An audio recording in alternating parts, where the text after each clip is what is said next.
pagat nga taksat, kjo mbulohet vetëm nga ajo çfarë i kthejmë ne buxhetit shtetit.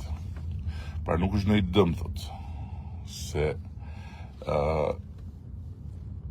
kjo është një parashikim deri në 10% të ardhurave, po të përdoreshin gjithat që vinë nga paditë, pastaj janë vlera të konsiderueshme. Domethënë, sipas këtij zotërisë gjykatës që ka këtë mënyrë arsyetimi,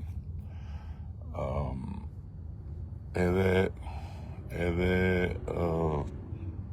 tatimorët që i sjellin shumë të ardhura buxhetit, pse mos i kenë pagat shumë më të larta se të tjerët. Po edhe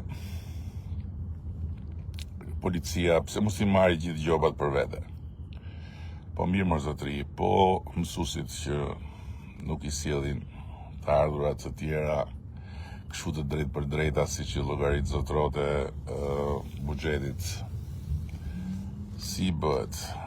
Po pensionistët, si bëhet?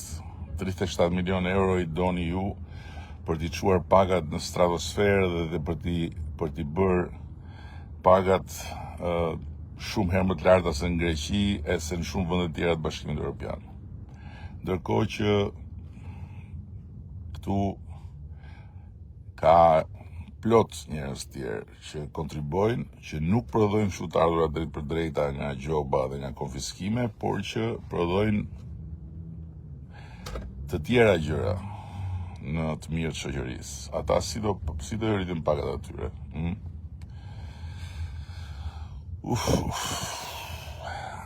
Unë shpresoj shumë që gjykata kushtetuese mos t'i lër këtë njollë të madhe turp i Shqipërisë dhe mos na detyroj të kërkojmë ilaçe të tjera.